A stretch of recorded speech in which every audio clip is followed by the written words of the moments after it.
Atos dos Apóstolos, capítulo de número 28. Nós vamos estudar nesta noite do verso 23 ao verso de número 31. Depois de 4 anos, 4 temporadas, finalmente chegamos ao fim de Atos dos Apóstolos. Esta será a nossa última exposição propriamente, mas no próximo domingo ainda estaremos falando de Atos. Teremos uma mensagem panorâmica que vai nos ajudar a lembrar dos temas principais e dos maiores desafios que Lucas nos apresentou ao longo do caminho. Mas por hoje nós vamos estudar do verso 23 ao verso de número 31. Meu escritório de casa está sempre com a porta aberta, irmãos. Eu prefiro assim. Eu quero que Sabrina e as crianças entrem sempre que quiserem. Na igreja, porém, a coisa é diferente. Eu preciso fechar a porta do gabinete, especialmente quando estou atendendo alguém. Só tem um problema. Kael ainda não compreende a diferença dos ambientes. Outro dia ele chegou à igreja e, sem pensar, emburacou no gabinete. E quando percebeu que eu estava com alguém e que reclamaria, rapidamente ele se ajoelhou e disse: Pai, eu estou aqui para orar com vocês. Garoto esperto, vocês não acham?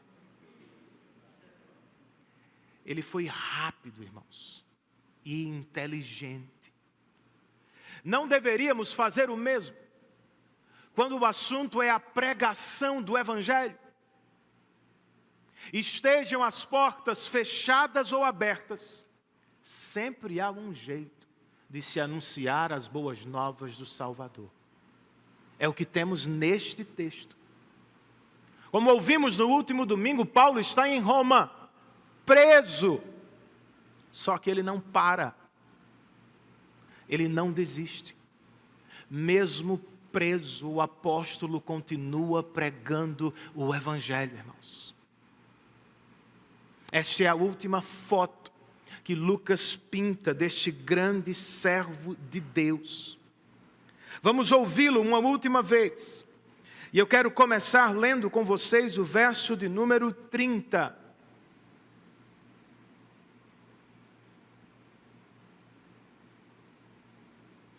Atos capítulo 28, verso 30. O texto inspirado registra o seguinte: por 2 anos inteiros, Paulo permaneceu na casa que havia alugado e recebia a todos os que iam vê-lo.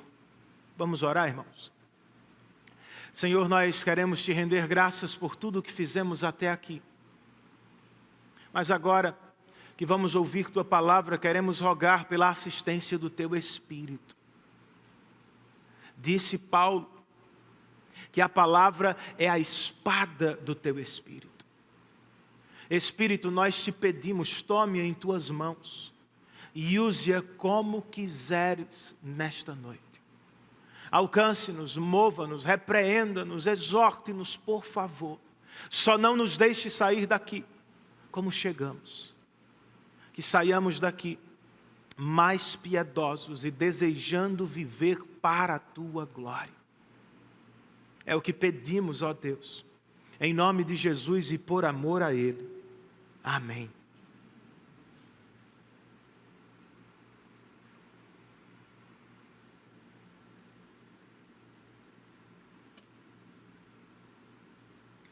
Depois de nos narrar a emocionante chegada de Paulo a Roma, o que estudamos no último domingo, vocês se lembram dos irmãos caminhando 70 quilômetros para encontrar o apóstolo?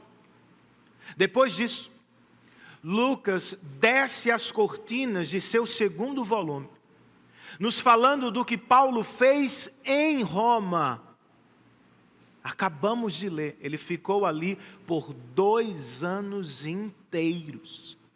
E é claro que alguns perguntam, e depois, pastor? O que terá acontecido com Paulo? Será mesmo que ele compareceu diante de César?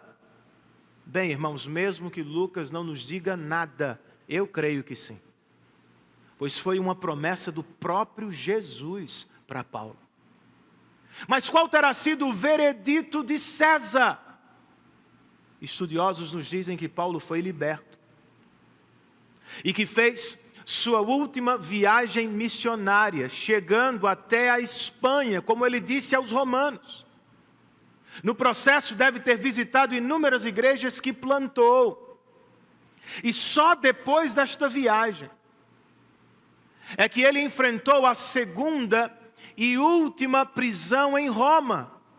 O que nós encontramos ali na segunda carta de Paulo a Timóteo. Curiosamente, não temos nada disso em Atos 28. Lucas se limitou à atividade do apóstolo em Roma. Por quê, irmãos? Porque Atos não é sobre Pedro ou sobre Paulo. Não se trata de um livro biográfico. Atos, irmãos, é sobre o avanço do Evangelho de Jesus Cristo. Como registrou ao início de seu segundo volume, o Evangelho saiu de Jerusalém, passou pela Judéia, atravessou a Samaria e alcançou agora o centro do mundo. E sua obra não parou por ali. Por isso Paulo não descansou, queridos. Mesmo preso, ele continua pregando o Evangelho. É como se Lucas estivesse nos dizendo: façam vocês o mesmo, cristãos. Em qualquer circunstância, continuem pregando o Evangelho até o fim. Como fazê-lo? Como podemos seguir pregando até o fim, queridos? Vamos aprender com Lucas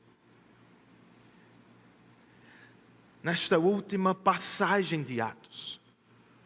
Comecemos com Paulo e os judeus, versos 23 e 24.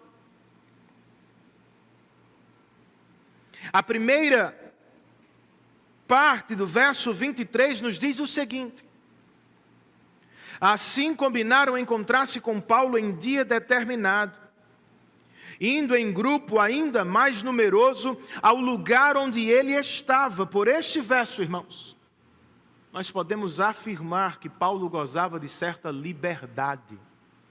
Os soldados romanos não o impediam de pregar.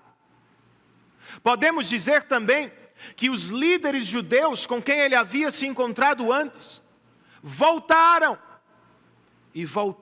com suas congregações.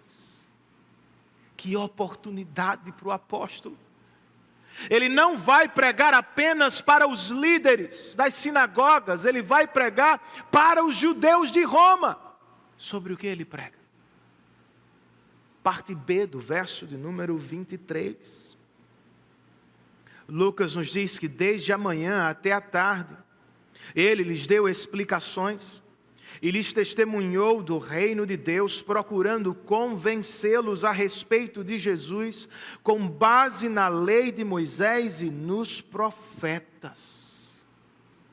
Como escreveu alguém, queridos, foi um sermão que durou o dia todo. Se aquele de Troade durou a noite toda, este foi o dia inteiro. Seu tema foi o reino de Deus. Seu método foi a exposição das Escrituras. Seu objetivo era convencer os judeus acerca de Cristo Jesus. Sobre o tema do apóstolo, nós podemos dizer que ele pregou sobre o caráter do reino de Deus.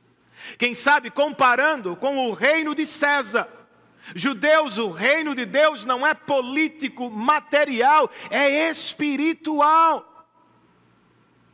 Seu método, irmãos, foi abrir as Escrituras. Ele fez aqui em Roma, como fez antes em todas as cidades por onde passou, como Jesus fez na estrada de Emaús. Paulo abriu a Bíblia para os judeus. E de novo, seu objetivo com tudo isso não era ganhar a liberdade, era anunciar o Rei do reino de Deus, Cristo Jesus. Ele queria convencer os judeus sobre Jesus. Jesus de Nazaré é o Messias prometido do Antigo Testamento. Será que ele conseguiu?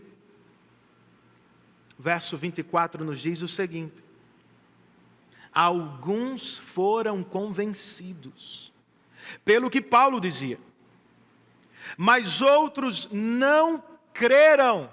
Irmãos, é sempre assim, até com Paulo. Alguns tiveram seus olhos abertos pelo Espírito, vieram a crer em Jesus como Salvador prometido. Outros, mesmo tendo ouvido o maior pregador cristão de todos os tempos, muito provavelmente, permaneceram na incredulidade. Se foi assim com Paulo, meu irmão, por que achamos que vai ser diferente conosco, queridos? Alguns vão nos dar ouvidos, outros vão rejeitar nossa mensagem, mas o que importa não são os resultados, não podemos determiná-los, eles estão nas mãos do Espírito de Deus. Cabe-nos, contudo, a fidelidade na pregação. Como seguir pregando o Evangelho até o fim com fidelidade? À luz desta passagem, eu poderia dizer o seguinte para você: abra sua Bíblia, testemunhe do poder do Evangelho em sua própria vida e aponte para Cristo Jesus em todas as situações de pregação. Vamos quebrar esta resposta em 3. Comecemos com o abrir a Bíblia. Sermão expositivo não foi uma invenção dos reformadores do século XVI, queridos. Não é uma ideia inovadora dos presbiterianos contemporâneos, não. Leia o Antigo Testamento. Os profetas e os salmistas estão constantemente voltando à lei de Deus e ao êxodo, ou seja, à fala de Deus e aos atos redentivos de Deus na história. Os apóstolos e evangelistas do Novo Testamento fazem o mesmo. Eles destacam as falas de Deus e eles anunciam os feitos redentivos de Deus, especialmente centralizando-os em Cristo. Como é que Cristo pregava, meu irmão? Do mesmo jeito. Em Nazaré, vocês se lembram, ele abriu o rolo de Isaías. Na estrada de Emaús, enquanto conversava com 2 discípulos, ele falava de Moisés e dos profetas. No mesmo capítulo de Lucas, mais tarde, conversando com os apóstolos, ele pregava a partir de Moisés, dos profetas e dos salmos. Este é o nosso método. Pregação expositiva das Escrituras do Senhor. Se estiver ouvindo, portanto, um pregador, certifique-se de que ele está abrindo a Bíblia e não apresentando suas próprias ideias. Tenha certeza que seu conteúdo vem das Escrituras e não das prateleiras de autoajuda e atualidades. E se nós somos os pregadores, na igreja, na família ou no mundo, não arredemos o pé das Escrituras. As pessoas não precisam saber o que eu acho, sobre cada assunto polêmico que surge. Elas precisam ouvir a voz do nosso Deus. Elas não serão salvas se você lhes contar sobre seus feitos, suas conquistas, suas obras. Nada disso vai salvá-las. Elas serão salvas se você lhes falar sobre os atos, feitos e conquistas de Deus em Cristo Jesus. Preguemos a Bíblia, irmãos. Além de abrir a Bíblia, como Paulo fez em Roma, nós precisamos testemunhar do poder do Evangelho. O reverendo Paulo Anglada escreve: aquele que prega o Evangelho não está falando sobre algo que não lhe diga respeito. Pelo contrário, há um elemento de ligação com sua própria experiência. É como se sua vida dependesse de sua mensagem. E é assim mesmo. Não estamos falando de algo distante e sem valor, queridos. Estamos falando de uma mensagem que nos alcançou e nos transformou. Não podemos falar do Evangelho com frieza e indiferença, não.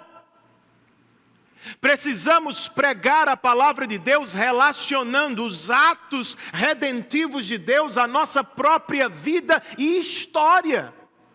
Quem éramos e quem somos. Como estávamos e como estamos.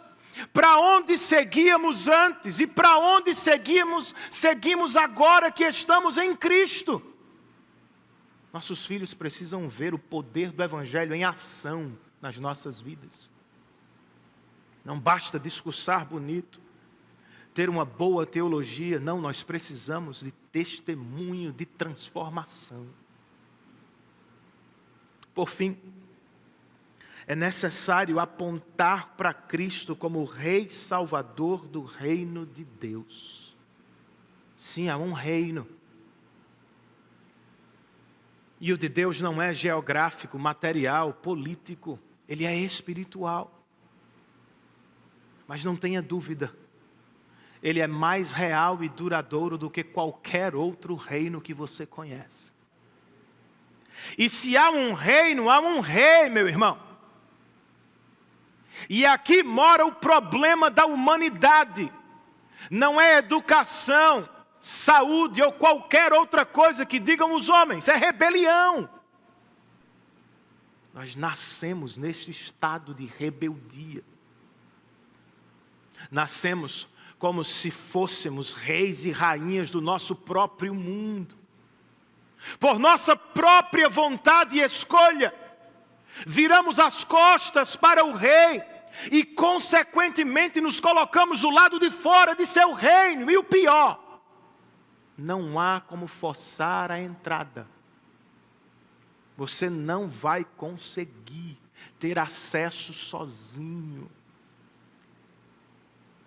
Só entra no reino quem se entrega ao rei que veio buscar os seus eleitos. Por isso não temos outro evangelho.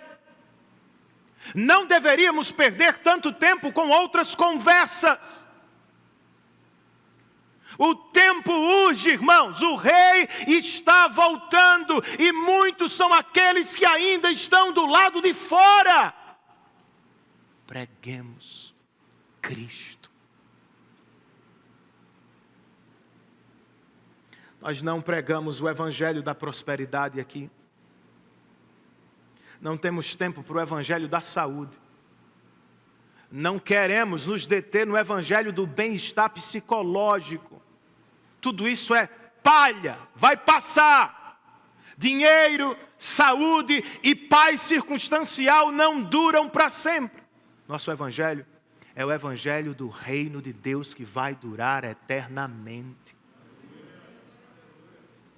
E uma última coisa, irmãos.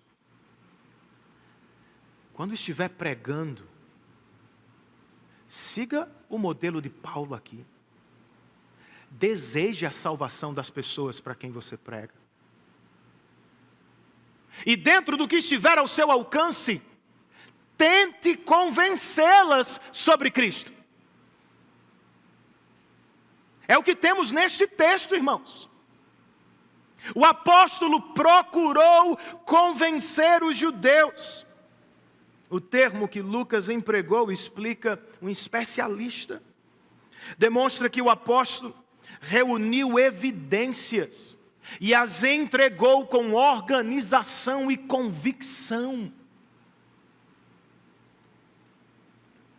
Em última análise, nós sabemos, não dependemos de retórica, eloquência ou gramática, dependemos do Espírito, é verdade. Mas isso não significa dizer que eu posso ser um irresponsável, que você não deve se preparar, que nós não temos que conhecer bem o Evangelho. Ao pregá-lo, precisamos fazê-lo, irmãos, com clareza. As pessoas precisam entender o que lhes falamos e precisam até sentir o que sentimos enquanto lhes falamos. Você se lembra do que disse o filósofo cético sobre George Whitefield, um pregador reformado do século XVIII? Whitefield estava pronto para começar a pregar, quando alguém viu o filósofo correndo para a igreja. Esta pessoa gritou: Dr. Hume, por que você está indo para a igreja se nem no Evangelho acredita? A resposta dele foi: eu acredito que Whitefield acredita. Isto me faz desejar ouvi-lo. Agostinho foi um dos maiores pais da igreja cristã, irmãos. E eu não sei se você sabia disso. Ele começou a frequentar a igreja porque ele gostava dos sermões do bispo. Ele não gostava tanto do conteúdo, ele não acreditava no Evangelho. Mas ele gostava da forma, da argumentação, da organização, do discurso daquele bispo. E ele foi vindo, até que outro ministro, o Espírito Santo de Deus, alcançou seu coração. Vamos pregar com clareza, organização e paixão, irmãos. Era como Paulo pregava. Depois de considerá-lo pregando para os judeus de Roma, vamos ouvir agora sobre Paulo e os gentios, verso 25 a verso 29.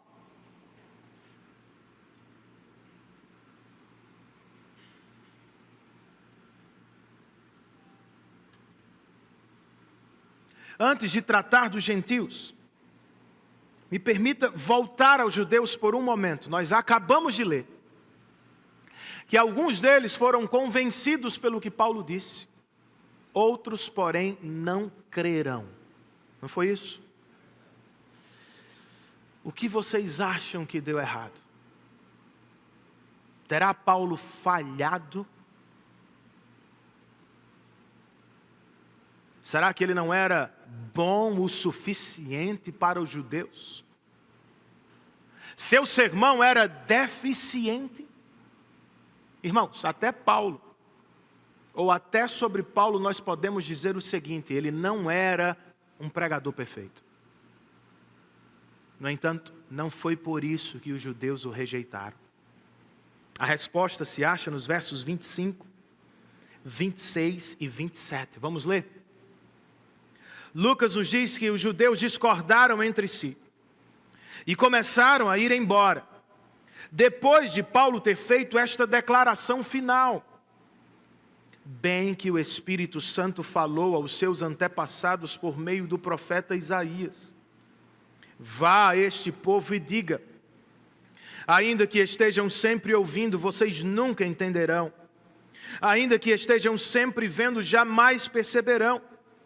Pois o coração deste povo se tornou insensível. De má vontade ouviram com os ouvidos e fecharam os olhos. Se assim não fosse, poderiam ver com os olhos, ouvir com os ouvidos, entender com o coração e até converter-se. E eu os curaria. Não foi, portanto, a pregação do apóstolo, irmãos. Os judeus de Roma rejeitaram o evangelho porque, de acordo com o Espírito Santo, seus corações se tornaram insensíveis, endurecidos para a voz de Deus. Foi o que Isaías disse de seus contemporâneos. Foi o que Jesus e João Batista disseram nos seus dias.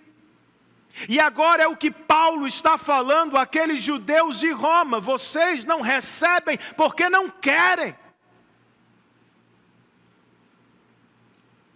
O problema não é minha pregação. O problema é o coração obstinado de vocês. Mas será que todos responderam da mesma forma? Depois de citar o profeta Isaías,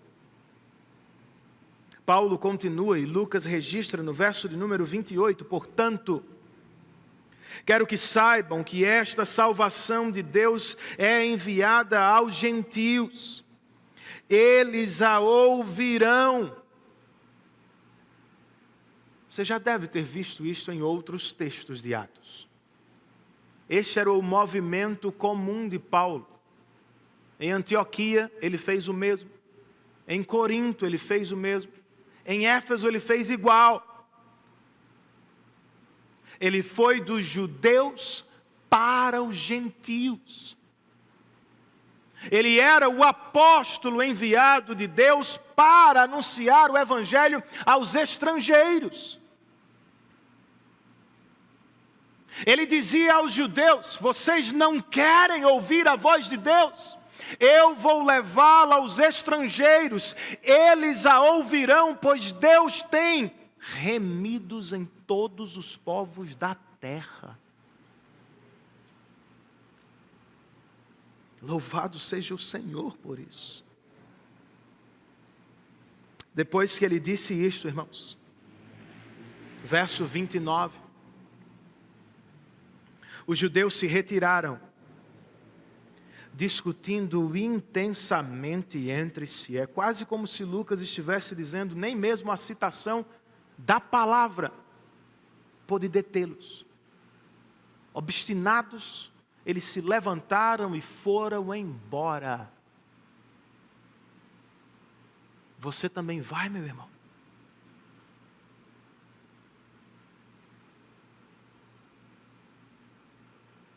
É de se parar para pensar. Como você responde às exortações da palavra de Deus?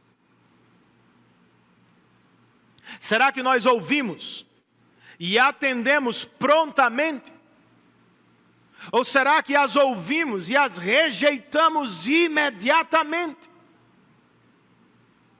Vivemos em um tempo de insubmissão, irmãos. Filhos não obedecem pais, jovens não respeitam autoridades e, infelizmente, muitos são os cristãos que não se submetem à voz do Pai Celestial. Vivem como se fossem donos de si mesmos. Tocam a vida como preferem. Fazem como querem, desconsiderando a voz do Espírito que fala na palavra. E às vezes, quando são exortados publicamente em um sermão, ou particularmente por um irmão, fazem como os irmãos, os judeus de Roma. Se levantam desta igreja e partem para outra igreja. Não sejamos assim, queridos. Se hoje vocês ouvirem a voz do Espírito, escreveu o autor de Hebreus, não endureçam o coração como na rebelião. por mais que não goste de cara, por mais que sinta a pancada, não seja insubmisso à palavra de Deus. Vamos nos humilhar diante dEle, receber de bom grado a disciplina e a exortação. Pois como diz o mesmo autor aos Hebreus, Deus disciplina quem ama, corrige aqueles a quem aceita como filho. Se você é filho, disciplina é sinal de amor.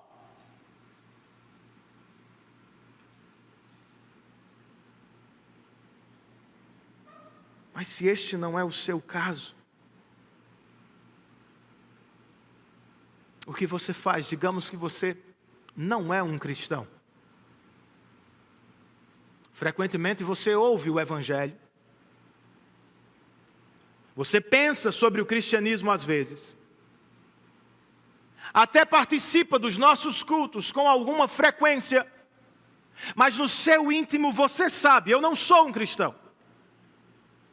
Eu não sou como eles, eu sou um cético, eu duvido. Você respeita a nossa fé.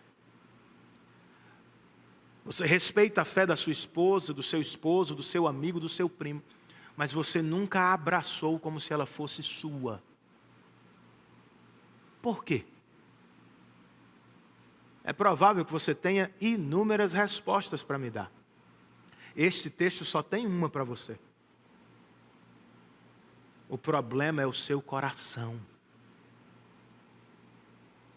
Seu coração, como o meu, nasceu morto para Deus.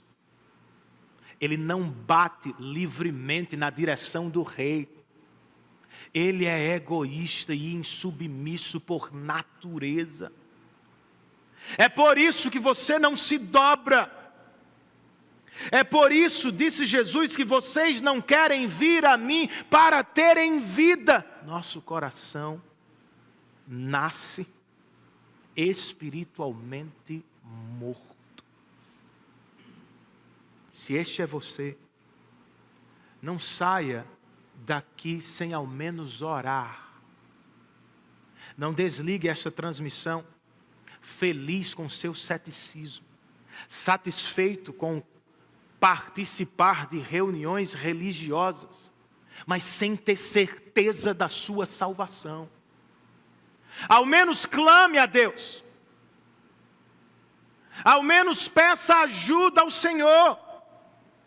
Faça como Jonas, que orou do ventre do grande peixe. Ele disse: em meu desespero clamei ao Senhor e Ele me respondeu.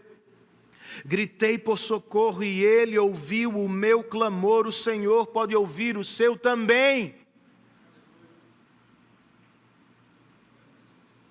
Clame a Deus por vida espiritual no seu coração. Clamemos todos, irmãos. E cristãos, sigamos pregando o Evangelho da graça de Deus. Pois se muitos, por causa da dureza do coração, não vão ouvir nossa pregação, muitos outros, por causa da graça de Deus, vão responder com fé e em arrependimento. É como Paulo disse aos judeus: vocês não querem ouvir, os gentios ouvirão. E um detalhe importante, irmãos: os gentios ou estrangeiros não são em nada melhores do que os judeus, tá? Eles nascem no mesmo estado de rebeldia. Seus corações são igualmente duros. Então, Renan, por que é que Paulo tem tanta certeza? Eles ouvirão o Evangelho. A resposta, irmãos, é a graça soberana de Deus. Por graça, Ele resolveu escolher gente de toda tribo, povo, língua e nação. E como é um rei soberano, todo-poderoso, Ele mesmo pode dar vida aos corações que estão mortos. Lembre-se disso enquanto estiver pregando o Evangelho. Ninguém pode operar a própria salvação, mas o Espírito pode. Ele pode alcançar o pior dos pecadores, pode quebrar o coração mais duro, pode dobrar o mais rebelde dos homens. Seu filho não é nada para o Espírito. Seu esposo não poderá resistir ao Espírito. Seu colega de trabalho não ficaria de pé se o Espírito invadisse o seu coração. Siga pregando, falando o Evangelho, em total dependência do Espírito. Se Ele quiser, quando quiser, Ele pode gerar vida espiritual no coração dos pecadores.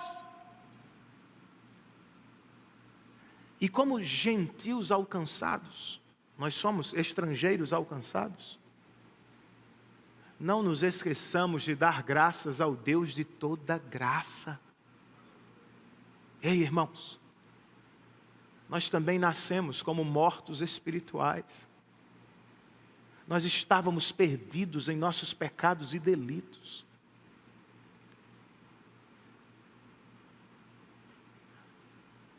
A nossa sorte, por assim dizer, é a graça soberana de Deus.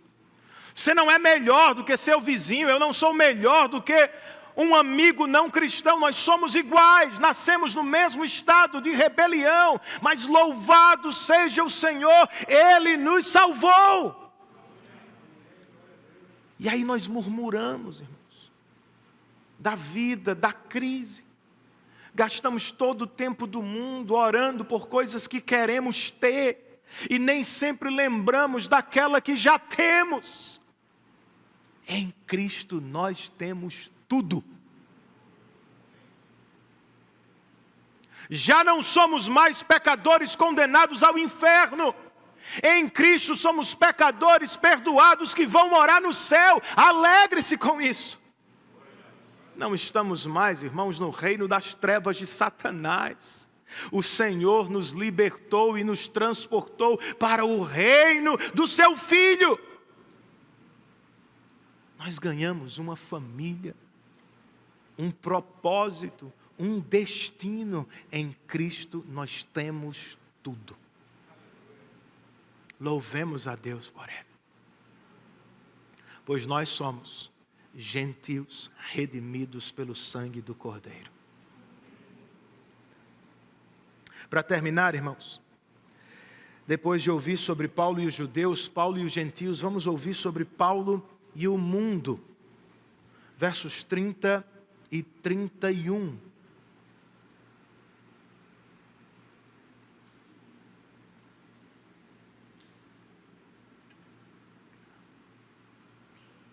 Em uma rápida leitura aqui, parece-nos que Lucas não nos disse muito.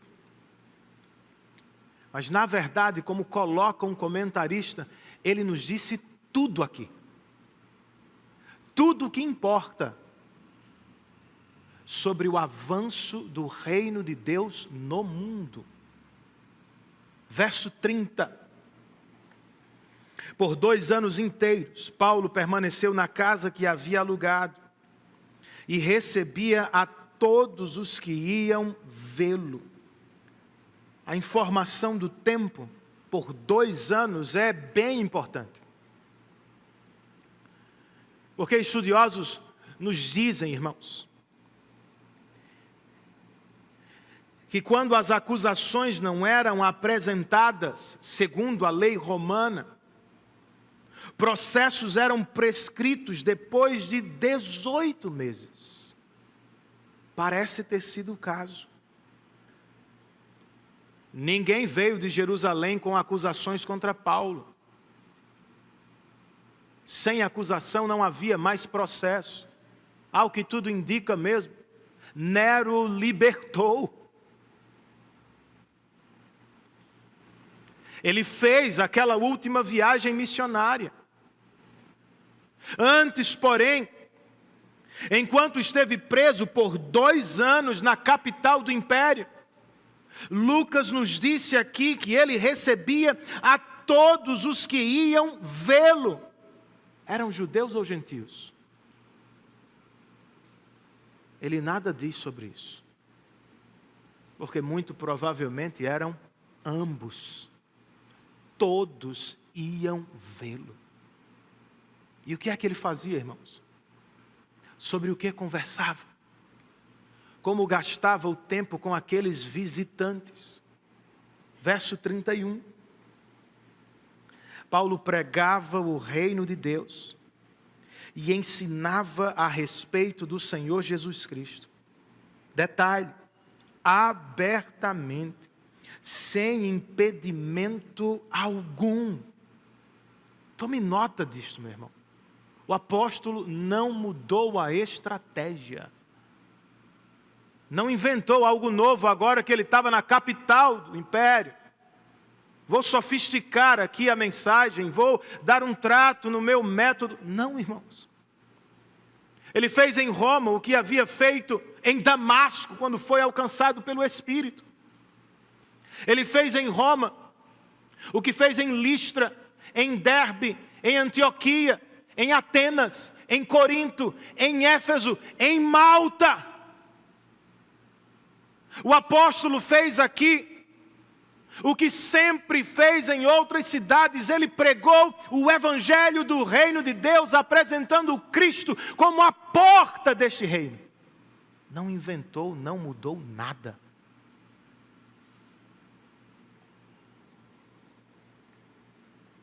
E um detalhe significativo está nas últimas palavras do livro. Abertamente e sem impedimento. Estas são as últimas palavras na língua original também, no grego. Lucas escolheu escrever assim. Resolveu deixá-las por último a título de ênfase. Ele queria que você soubesse disso. Por abertamente é provável que esteja nos dizendo, Paulo pregou com confiança e ousadia. Sem impedimento era, os soldados romanos não o proibiram de pregar. Sim, ele estava preso, mas o evangelho estava livre. Suas mãos estavam acorrentadas aos soldados romanos, mas sua boca estava constantemente aberta. Ele lhes pregou o evangelho, irmãos.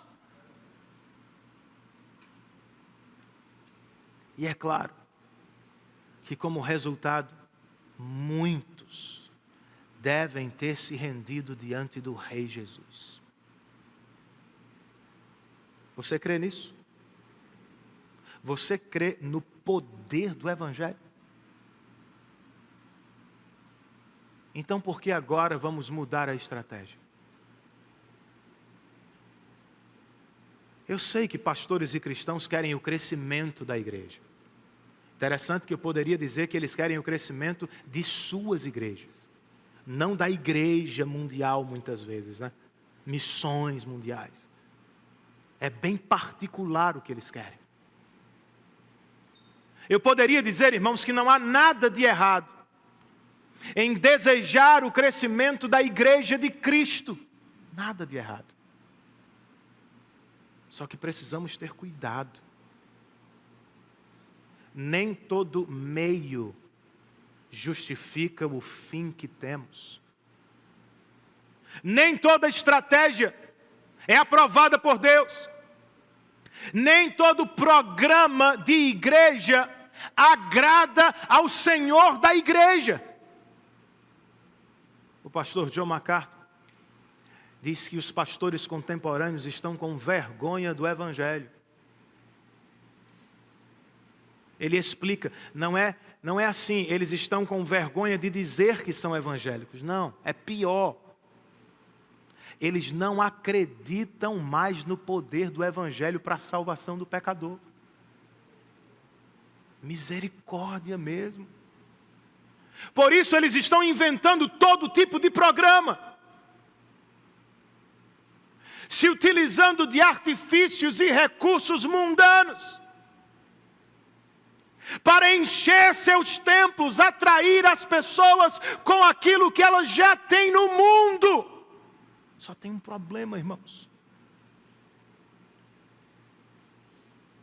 Nós até podemos atrair pessoas com ferramentas e artifícios humanos. Algumas igrejas estão abarrotadas pela inteligência de seus líderes, pelo dinheiro de seus cofres, é verdade. Só tem uma coisa: novo nascimento, só quem opera é o Espírito. Você ainda crê no poder do Evangelho, meu irmão? Na abertura de Romanos, Paulo disse aos romanos: eu quero ir a Roma pregar o Evangelho, porque eu não me envergonho dele.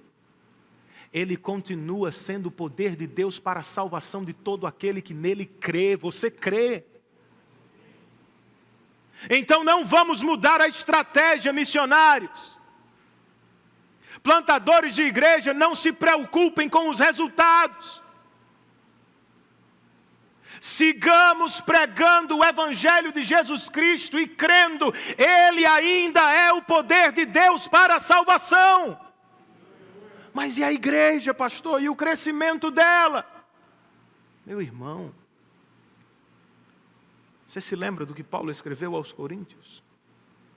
Eu plantei, Apolo regou, mas é Deus quem faz sua igreja crescer. É o que temos aqui, irmãos, em Roma. Paulo está preso, mas continua fiel. E Deus continua trazendo pessoas para ouvi-lo pregar. A localização do templo não é o mais importante. O sinal que temos à frente da igreja não faz tanta diferença. Se você tem rede social ou não tem rede social, não é determinante. Sejamos fiéis ao Evangelho, irmãos. E o Deus soberano vai trazer os eleitos que Ele tem para ouvir a sua voz. Se é assim, por que tanta gente quer reformular a missão da igreja? Se você já tem algum tempo aí de vida cristã, você sabe do que eu estou falando, está uma loucura. Qual é a missão da igreja afinal, meu irmão? Tanta gente confusa, o que é que a gente deveria estar fazendo? Isto ou aquilo, vamos nos envolver com esta causa ou com aquela causa. Causas surgem toda semana. Ninguém aqui deveria ter confusão quanto à missão da igreja, irmãos. Seu envolvimento pode ser diferente do meu. E o meu pode ser diferente do envolvimento de Levi e Bruna na África, é verdade. Mas a missão ainda é a mesma. Palavras de Jesus, as últimas, inclusive, que Mateus registrou em seu Evangelho. Vão e façam discípulos de todas as nações. É simples assim, irmãos. É o que vemos em Atos dos Apóstolos.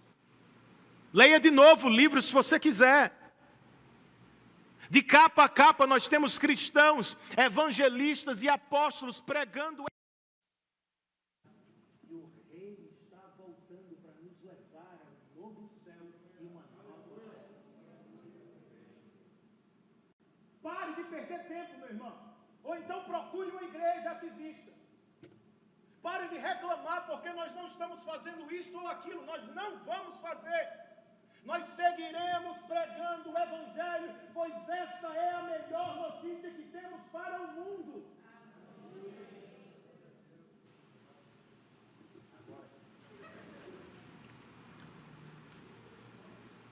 Irmãos, se queremos cumprir a missão que recebemos de Deus, fazer discípulos de todas as nações, nossa igreja precisa seguir investindo no treinamento e no envio de novos missionários. Pastor, a gente já tem demais, eu sei. Nós estamos em crise, eu sei. Deus não está, irmãos. Perceba o que aconteceu aqui. a prisão domiciliar de Paulo se transformou em quartel-general de missões. Os soldados, alcançados pela pregação do apóstolo, quando mudavam de posto, levavam o evangelho.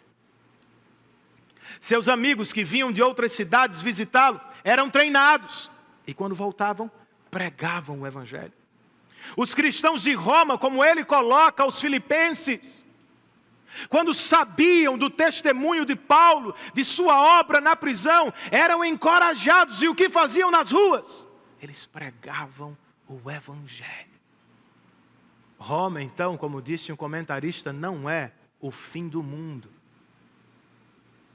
É o centro. O evangelho não parou na capital do império. De lá ele seguiu seu curso vitorioso para alcançar os confins da terra, inclusive o Brasil, para a glória de Deus. Nossa igreja não é o fim das pessoas. Muitos vão vir à nossa igreja, mas também irão da nossa igreja. Nossa igreja precisa ser, em alguma medida, uma passagem. E teremos perdido a oportunidade se não treinarmos estas pessoas que estão passando. Inevitavelmente, jovens vão passar em concursos em outros estados. Alguns que estão estudando em João Pessoa voltarão para as suas cidades. Alguns dos jovens que temos aqui serão treinados e enviados ao campo missionário. Irmãos, e eu fico triste às vezes. Sei que você também fica quando um amigo vai, quando um missionário local sai. É natural. São nossa família de fé. Mas nós não podemos apenas ficar tristes. Deveríamos nos alegrar. Estamos cumprindo a missão da igreja. Levi e Bruna na África. Tiago e Anuska em Joinville. Lucas e Marília em Mamanguape. Ade e Gerlande e Ali em Sumé. Felipe e Carol em Serra Branca, Vinícius no norte do país, mais tarde outros irão, irmãos, e eu sei que às vezes nós sentimos, mas se alegre. A igreja de Cristo está crescendo ao redor do mundo, e pela graça de Deus, eu e você temos uma pequena parte nesta obra. Continuemos, irmãos. Como meu filho, Kael, sigamos orando. E como Paulo em Roma, continuemos pregando o evangelho até o fim. Não há nada melhor. Este é o nosso melhor presente para o mundo. Foi por isso que um irmão nosso, jogador profissional do Orlando Magic, Caio. Não sei se você viu esse vídeo, procurem aí esse vídeo, é muito bom. Este irmão nosso não se dobrou em um protesto político. Todos os outros jogadores do ginásio dobraram os joelhos, protestando contra o racismo. Só ele ficou de pé, irmãos. E é claro que ele sabia que alguém perguntaria. Perguntaram ao final do jogo. E a resposta dele foi bem mais longa. Mas eu a resumi. Ele disse: um protesto político não resolve nossos problemas. Porque não transforma os pecadores. Todos os nossos problemas sociais, disse ele, são sintomas externos de algo muito pior que está no coração. O mundo não precisa de mais um protesto.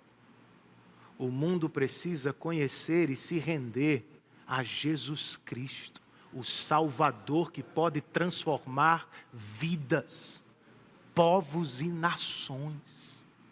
Eu concordo com ele, irmãos. Certamente Paulo concordaria também, porque aqui em Roma, ele não está protestando contra absolutamente nada, a não ser contra o reino das trevas. Preso, ele poderia estar se preparando para a defesa diante de Nero. O que é que eu vou usar, o que é que eu vou falar? Não gasta tempo com isso. Ele continua pregando o Evangelho.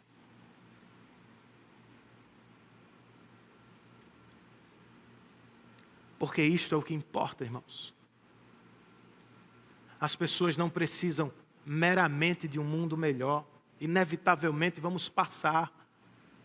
Os pecadores precisam conhecer o maravilhoso Salvador de Deus. Se você o conhece, você deveria viver para louvá-lo em todo o tempo e para torná-lo conhecido e desejado nos corações à sua volta. Se você ainda não o conhece, esta pode ser a maior noite da sua vida. É possível que o Espírito esteja trabalhando no seu coração. E se ele estiver, você verá o que Paulo viu. Você vai experimentar o que muitos de nós já experimentamos. Com olhos abertos, nós contemplamos a glória de Deus brilhando na face de Cristo. Não há nada melhor. Nada nos encanta mais, nada nos domina mais, nada deve tomar nossos corações e vidas. Cristo é tudo o que mais precisamos. Se o Espírito estiver movendo você a Cristo, entregue-se. Você será feliz, como cantamos, apesar das aflições e por toda a eternidade. Curvemos nossas cabeças, queridos, fechemos os nossos olhos e façamos uma oração em resposta àquilo que ouvimos nesta noite.